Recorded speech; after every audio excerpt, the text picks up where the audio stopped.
Վաղը պաշտոնական այցով Հայաստան կժամանեն Ղազախստանի Հանրապետության արտաքին գործերի նախարար Էրմեկ Կոշերբաևը եւ տրանսպորտի նախարար Նուրլան Սաուրանբաևը։ Ապրիլի 9-ին Հայաստանի Հանրապետության արտաքին գործերի նախարարությունում տեղի կունենա արտաքին գործերի նախարարների առանձնազրույցը, որին կհաջորդի ընդլայնված կազմով հանդիպում։ Ղազախստանի պաշտոնյաներն այսօր Բաքվում հանդիպել էին Ադրբեջանի նախագահ Իլհամ Ալիևին, քննարկել Հայաստան-Ադրբեջան կարգավորումն ու թրիփը։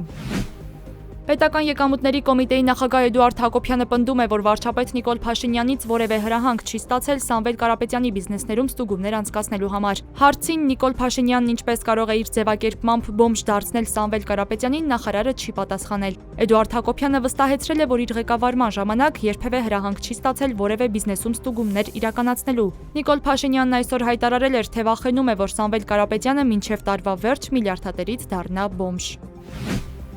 Այս տարվա մարտին ավելի քան 22,000-ով ավելի շատ զբոսաշրջիկ է ժամանել Հայաստան, քան նախորդ տարվա նույն ժամանակահատվածում, հայտնել է Հայաստանի զբոսաշրջության կոմիտեն։ 2026 թվականի մարտին Հայաստան է այցելել 152,444 զբոսաշրջիկ։ Նախորդող տարի նույն ժամանակահատվածում զբոսաշրջային այցելությունների թիվը կազմել է 129,887։ 2026 թվականի մարտին դեպի Հայաստան առավել շատ զբոսաշրջային այցելություններ գրանցվել են Ռուսաստանից 40%, Վրաստանից 15% եւ Իրանից 8%։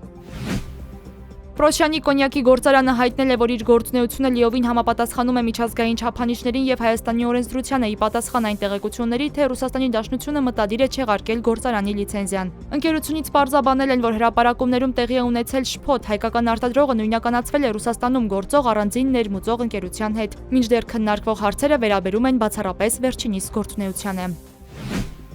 Կասպից ծովում երկրաշարժ է տեղի ունեցել 5.3 մագնիտուդով ցնցումները տեղի են ունեցել տեղական ժամանակով ժամը 13:05-ին 70 կմ խորության վրա։ Երկրաշարժը զգացվել է ադրբեջանական 6 քաղաքներում։ Ըստ ադրբեջանական լրատվամիջոցների դրանից հետո Կասպից ծովում տեղի է ունեցել եւս մեկ երկրաշարժ։ Դրան էլ հաջորդել է երրորդ երկրաշարժը։ 3 մագնիտուդ ուժգնությամբ ցնցումը տեղի է ունեցել 21 կմ խորության վրա։ Երկրաշարժի հետևանքով առաջացած որևէ վնասի կամ տուժածների մասին տեղեկատվություն դեռևս չի հաղորդվում։